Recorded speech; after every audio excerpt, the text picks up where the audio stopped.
Olá a todos, estamos aqui com a mesa para discutir tratamentos curativos e não curativos do carcinoma hepatocelular.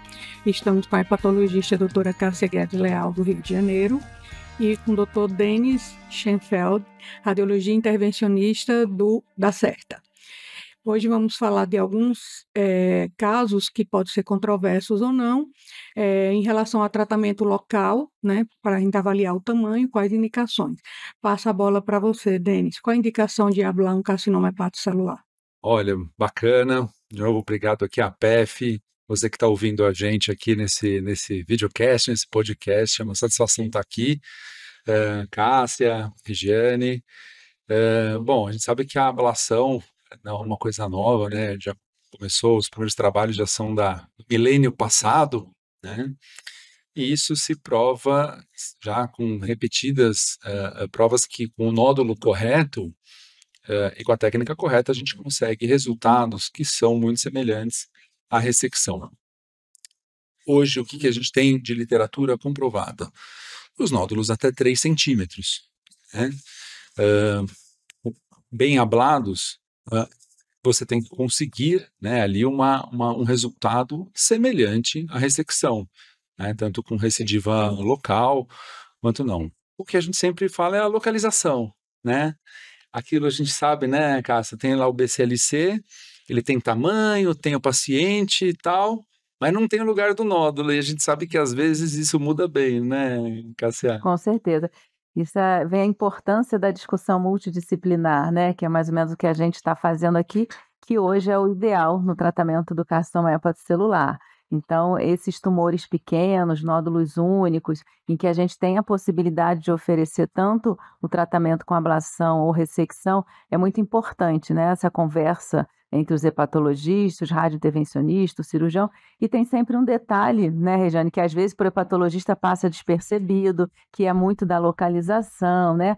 A gente olha para a função hepática, que eu acho que é um ponto importante. Se você quiser falar um pouquinho, né? Isso aí a gente consegue no dia a dia, é o nosso dia a dia. Mas a gente depende muito da visão de vocês, né? De qual vai ser a melhor opção, então, para esse tratamento, para esse paciente.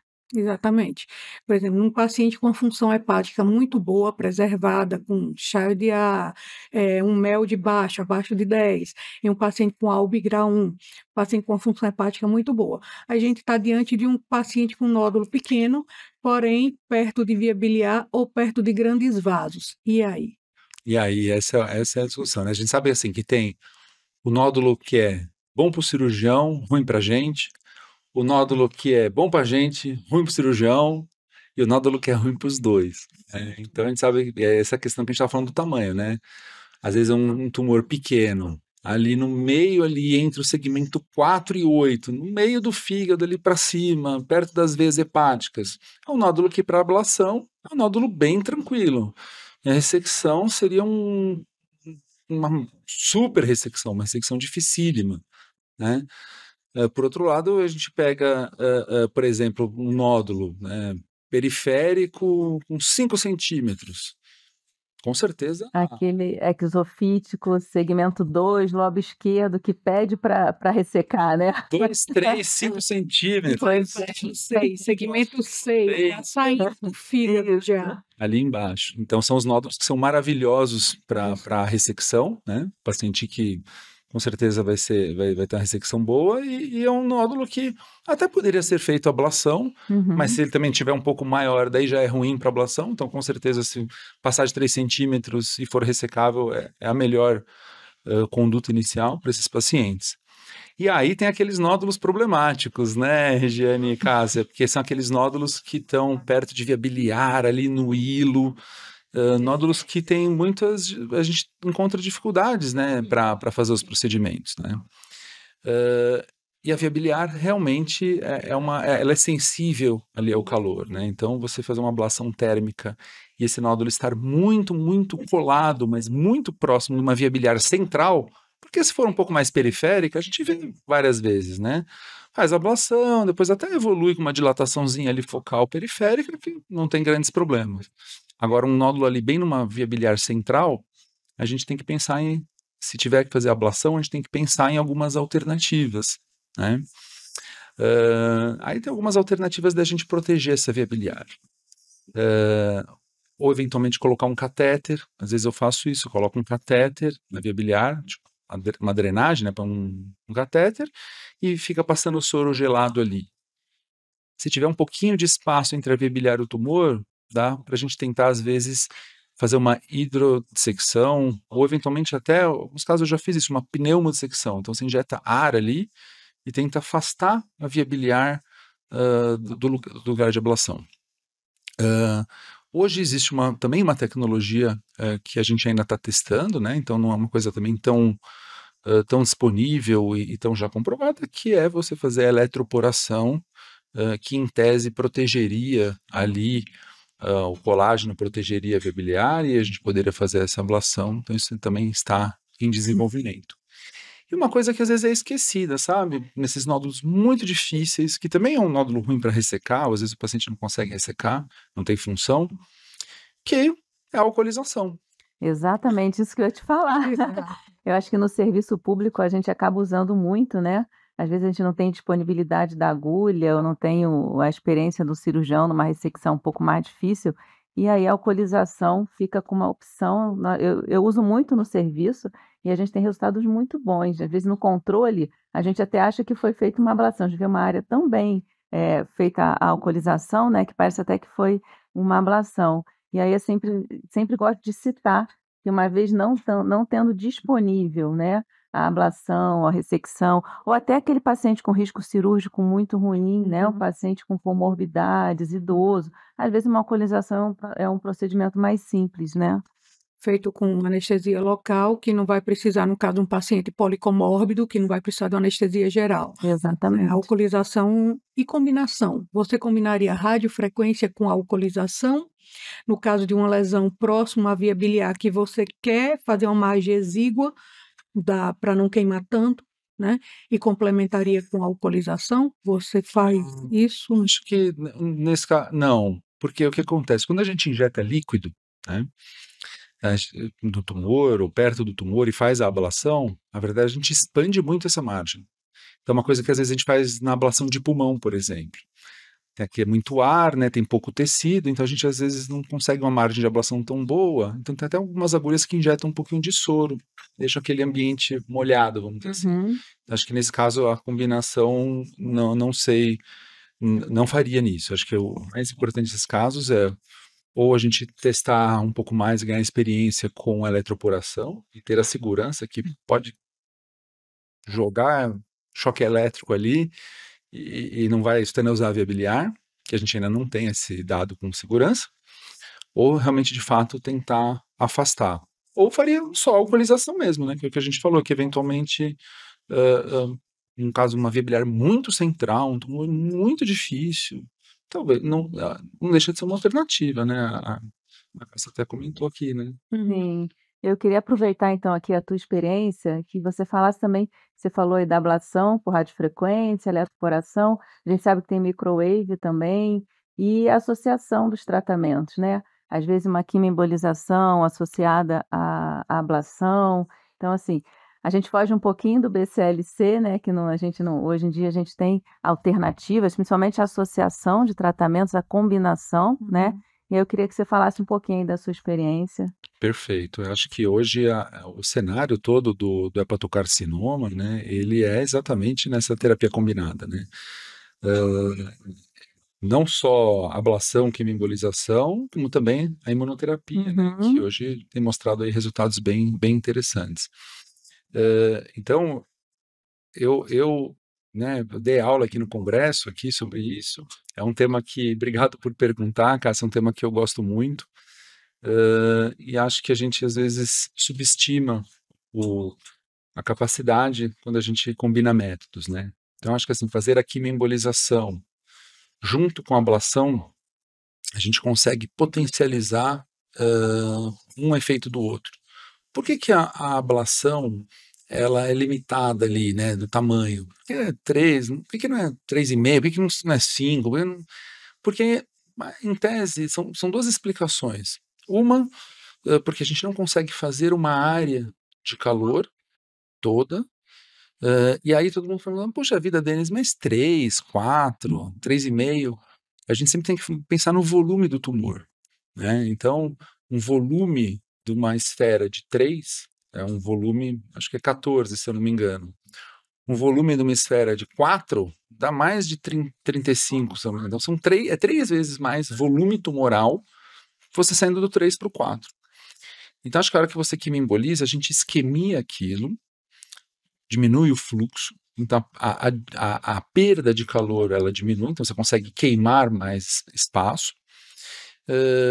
E o fato também de estar o quimioterápico, a gente sabe que o quimioterápico ele potencializa o efeito quando ele é esquentado.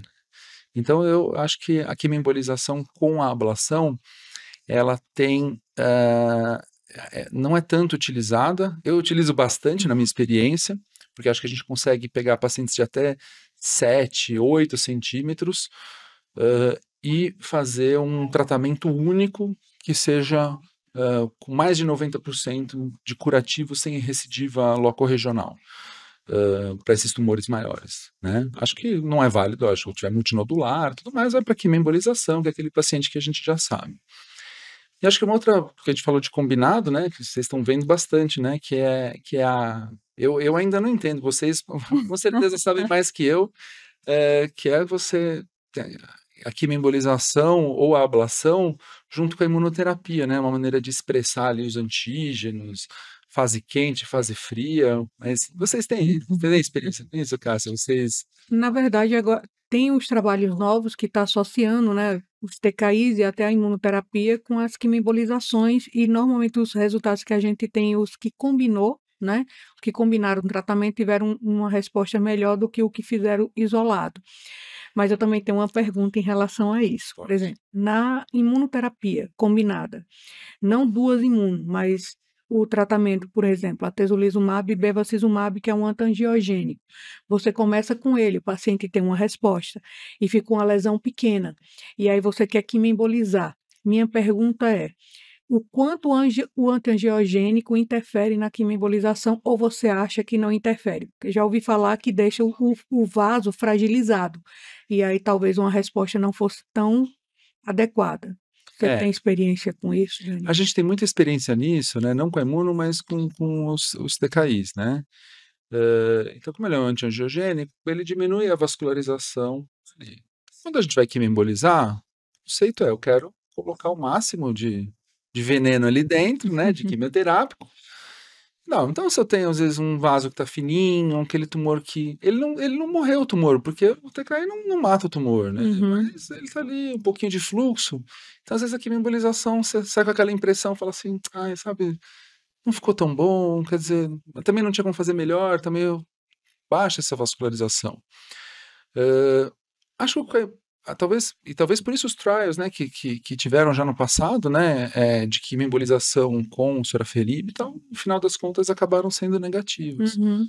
Mas agora acho que com a imuno, talvez isso, a gente ainda não sabe exatamente o mecanismo, mas a própria quimioembolização, ela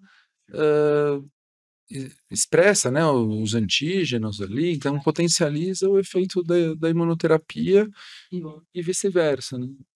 Assim, o racional, né, a gente sempre procurou, né, seguir esse racional de associar, de combinar, desde da quimioembolização com os TKIs, agora com a imunoterapia, tem uma exposição maior dos antígenos quando você faz a quimioembolização, e talvez isso facilite depois para imunoterapia.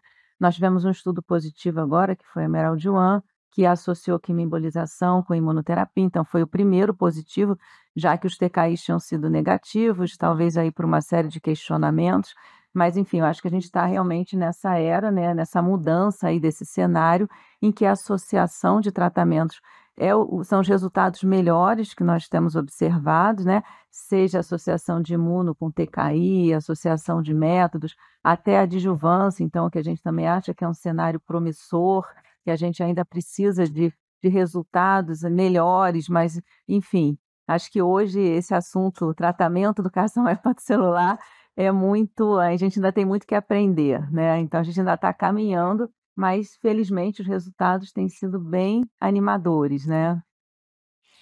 Agora, em relação, vamos falar de ablação, um paciente que não tem um nódulo só, mas que tenha mais de um, por exemplo, de 2 a 3, e nódulos pequenos, tipo um de 1,8, outro de 2, outro de 2,3.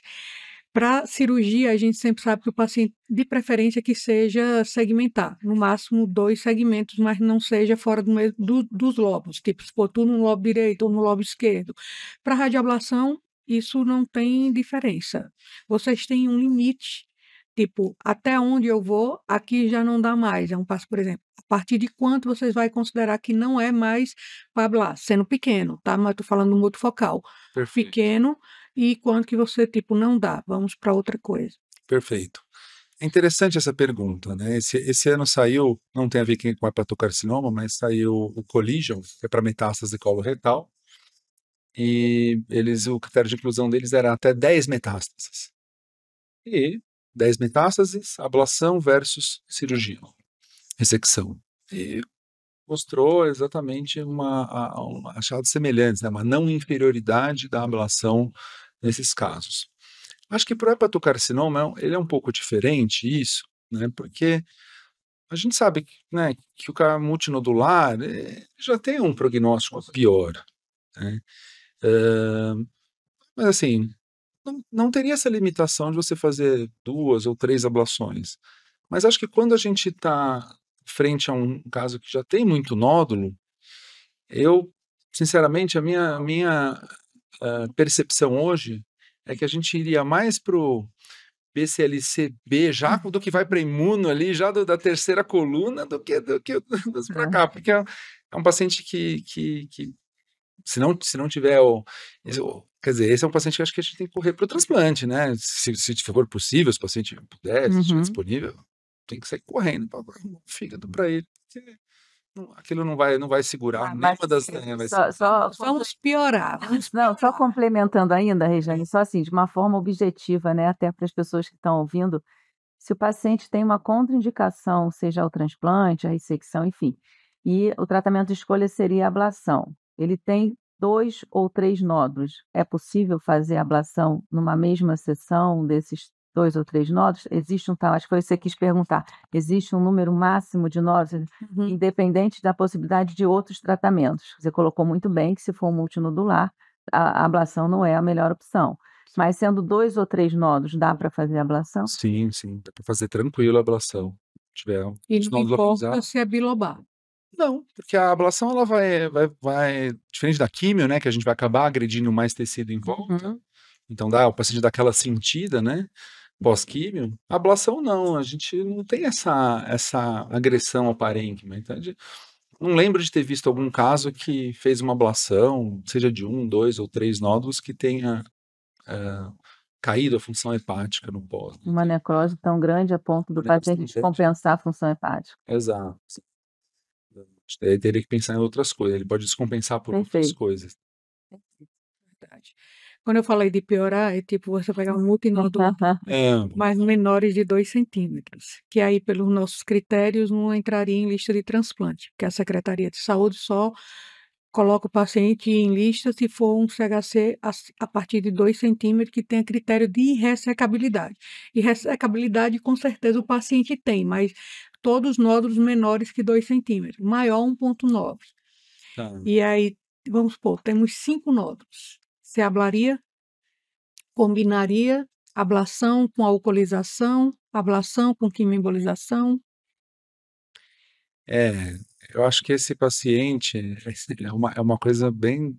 Ele só não está no transplante por causa do critério. Clinicamente ele teria o transplante. Acho que ele precisa 1,9, ele precisa de um radiologista amigo, né, esse paciente.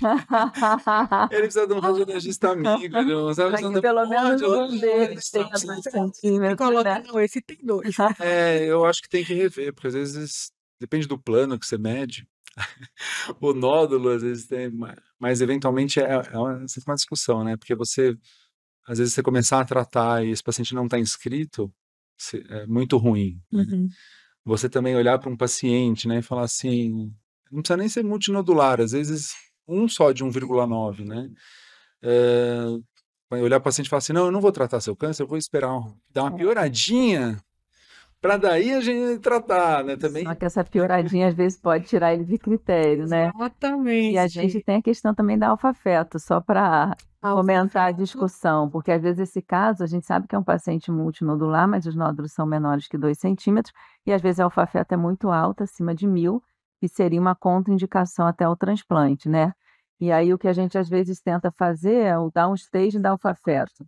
Sim. Às vezes a gente propõe uma quimioembolização para tratar esse multinodular, que mesmo dentro de critério, para tentar baixar essa alfa-feto, fazer o, entre aspas, downstage da alfa-feto. Não sei se é isso que vocês veem na prática também. A gente vê bastante isso. Inclusive, já tivemos casos de paciente que tinha um nódulo único com alfa-feto alta, mas não era abaixo de 2. Ela tinha 2 centímetros, era 2 centímetros cravado. Conseguimos, quer dizer, estava listado, só que o alfa-feto subiu. Todo estadiamento negativo e, na verdade, uma lesão única com um alfa-feto acima de 1000 e que está fora de critério por conta da alfa-feto. Então, nesses casos, a gente também usa para tentar baixar essa alfa-feto, fazer o downstage da alfa-feto e a paciente conseguir transplantar. Então, a gente também tem esses casos, né? Que não é só a quantidade de nódulo e o tamanho, mas também a alfa-fetoproteína que tira a paciente de lista. Perfeito. E o tratamento, às vezes, local, no caso, poderia tentar baixar essa alfa-feto para a paciente voltar para a lista. Sim. Acho que nesse sentido, acho que a quimioembolização multinodular, e aí a gente está pensando num paciente, os transplantadores, eles, né, não gostam, né, pelo menos lá na minha instituição, lá na Unifesp, eles não gostam que nem que fure, nem biópsia, ablação menos ainda, não querem o fígado tocado ali, né, vamos dizer assim. Então, usualmente, nas reuniões multidisciplinares, né, esses casos que têm um potencial de transplante, pelo menos lá não sei como que é de vocês, mas lá na Unifesp, eles acabam indo muito mais para quimioembolização do que, às vezes, uma ablação. Como que é lá? Lá no Rio, a gente tem uma legislação que é um pouquinho diferente. A gente não consegue fazer outro tratamento além da quimioembolização no paciente em fila. Então, se a gente faz a ablação, ele sai de fila. Então, a gente só faz mesmo a quimioembolização para dar um stage, ou paciente já em fila, para evitar o dropout. Isso. Aqui a legislação paulista é fazer também quimioembolização ou até a radioterapia para dar um stage. Eles não aceitam a ablação para dar um stage, porque é considerado um tratamento curativo, então sairia. Mas o paciente, uma vez inscrito em lista, você pode fazer o tratamento que quiser, menos ressecção, lógico, né? Mas pode ablar, pode quimioembolizar e pode até fazer a radioterapia, né? Isso é legislação, né? Legislação a gente tem a nacional e temos as locais, né? Que mudam um pouco. Mas você falou uma questão interessante de você manipular muito um paciente antes de transplante. O pessoal reclama, mas ao mesmo tempo eles não condenam, porque sabe que se não fizer, o paciente tem uma chance muito alta de dropout. Mas a grande maioria das vezes eles falam que até a quimioembolização eles dificultam na hora de tirar o fígado, né? Por conta de fibrose, reação inflamatória. Mas ou você faz ou o paciente sai de lista, né? Feito, a gente tem que adequar na realidade, né, porque dependendo, no Rio é muito rápido, né, o transplante. Aqui em São Paulo a gente está um ano e pouco, então acho que esse cenário vai acabar mudando muito, né, dependendo do quão grave é o paciente, onde ele está, o tipo sanguíneo, né. Tipo sanguíneo é o que modifica O também, tempo de fila é importante. O tipo de fila acho que é importante, né, nesse sentido, né, para ver isso. Mas, de maneira geral, né, para todos que estão ouvindo aqui a gente, né, a quimioembolização é o que é usado né, na imensa maioria dos casos como ponte para o transplante, né. Acho que esse é um conceito aqui para ficar para o ouvinte nosso do podcast. Exatamente. Quimioembolização que, na verdade, é o procedimento mais usado nos pacientes em lista e acho que até fora de lista também, né? Para tentativa de dar um stage. Diminuir o nódulo para ele ficar dentro de critério e a gente poder listar esses pacientes. Mais algum A gente está falando muito de procedimento, mas assim, Perfeito. a gente nunca pode olhar o paciente só como um nódulo, né? A gente falou de função hepática. E a gente tem sempre que avaliar a função hepática do paciente e sentir o paciente também, né? Às vezes é um paciente policomórbidos, com muitos nódulos, e muitas vezes você não tem muito o que propor para o paciente, né? Então, função hepática é importante e o que vai queimar também, né? Porque, por mais que não, a gente pega bastante complicação pós-procedimento, mas que são raros, né? Mais para tumores muito grandes. Tumores menores, realmente, a gente não tem grandes problemas, não. Como que vocês têm avaliado a função hepática desses pacientes? Que é, Isso é uma pergunta importante. qual é o ideal e qual é a vida real? Isso é uma pergunta importante. Inclusive, a gente teve na atualização do BCLC agora algumas modificações. É sempre difícil, né, essa avaliação. Se fosse fácil, a gente teria um método, um score só que fosse definitivo. Então, a gente tem o CHA-IDPUG, que é o score que sempre foi mais utilizado e até hoje é o mais utilizado, né? E hoje a gente tem o ALB também, que já foi, validado e hoje ele está bem, já sendo muito utilizado nas discussões, pelo menos a gente quando hoje passa um caso, a gente já passa chá de não sei o quê, ALB1, ALB2, então isso já faz parte, tem que ser incorporado, né. E eu acho que o ALB é uma ferramenta muito simples, você só depende do valor da albumina e da bilirrubina, é um cálculo que se faz no telefone, a gente joga no Google, joga no aplicativo e é muito simples o cálculo do ALB e ele tem realmente ajudado muito, principalmente nesse cenário que a gente está discutindo hoje, que eu acho que a maior utilidade do ALB é aquele paciente que é um CHA-IDA, mas pode ser A5, pode ser A6, pode ser um B7, né, que antigamente a gente falava Bzinho ou Bzão, né, então assim, o chá de B, pode ser um Bzinho, pode ser um Bzão. Então o ALB, ele para esse cenário precoce, muito para ressecção, para avaliação de ressecção, eu acho ele fantástico. Sim, O ALB1 é muito diferente do ALB2. totalmente. Então o chá de A, ele pode ser ALB1 ou pode ser ALB2. ALB2, E faz toda a diferença na hora de indicar uma ressecção, por exemplo, né. Sim, sim. Então acho que cada vez mais é uma ferramenta que a gente utiliza e que é mais uma, né, a gente não vai deixar de usar o chá, a gente vai deixar de usar o ALB, Exato. né, então mas é mais uma ferramenta. Na verdade, é a incorporação mesmo, né? Quanto mais critério você usar para selecionar o paciente, melhor, porque você vai evitar mais complicações. Então, a associação do CHAD com ALB, com MELD, a gente fica mais, e é como a Cássia falou, e mesmo assim, não é garantia 100%, mas a tendência é incorporar os vários score mesmo. Cássia, eu vou te fazer uma pergunta, até para ficar para quem está ouvindo aqui. Qual que é aquele paciente que você fala assim, esse é o paciente da ressecção? O paciente que está ali, esse é o que eu mando para ressecção. A gente está sem o cirurgião hoje aqui, ó, você viu que o cirurgião, ó, tô defendendo aqui também, porque eu acho que é importante a gente falar, né? Sim, claro. Porque, lógico, tem espaço para todos os casos. Qual que Sim. seria o caso que você fala assim, esse caso, Denis, não é para intervenção, não é para transplantador, esse eu vou mandar para alguém que vai ressecar essa lesão, que é esse Perfeito, paciente. perfeito. Eu acho assim, é sempre uma discussão multidisciplinar, né, mas a gente, nós clínicos acabamos vendo o paciente primeiro e levamos para a discussão, às vezes a gente já tem essa tendência, né, de que achar que: "Olha, esse paciente eu já conheço, eu sei qual é a idade, quais são as comorbidades, eu sei a função hepática". Então assim, isso tudo entra, né, nessa avaliação. A questão da hipertensão porta, eu acho que é importante a gente estar falando em relação à ressecção, porque é uma contraindicação. Paciente com hipertensão porta não é um bom candidato à cirurgia, porque a chance de descompensar no pós-operatório é maior. Então, aquele paciente ideal é exatamente isso, um paciente com uma lesão única, né? O tamanho a gente sabe que não é o mais importante para a ressecção, mas a localização, como a gente já colocou aqui, e o paciente sem hipertensão porta. E quando você for tirar até 2 segmentos, 1 ou 2 segmentos, né, eu acho que seria o ideal. Então, assim, o paciente ideal, vamos lá, sem comorbidade, jovem, sem hipertensão porta, uma localização ok. Acho que tudo isso, todos esses são fatores que acabam sendo os mesmos da ressecção, né, o que acho que a diferença é mais a hipertensão porta, a localização, né, que eu acho que vai pesar um pouco para um ou para o outro. Não sei o que você acha, mas Não, Uma concordo. pergunta para a Regiane, pra gente apimentar aqui no final do podcast. Tá bom. Mesmo paciente aí, com função hepática boa e tudo mais. Cara, bom, sem comorbidade, saudável. Uma lesão, uma localização boa para ressecar. Mas com alfa-feto um pouquinho alta, né? E vamos usar um nódulo de 6 centímetros, lado esquerdo. Alfa-feto alta, 800.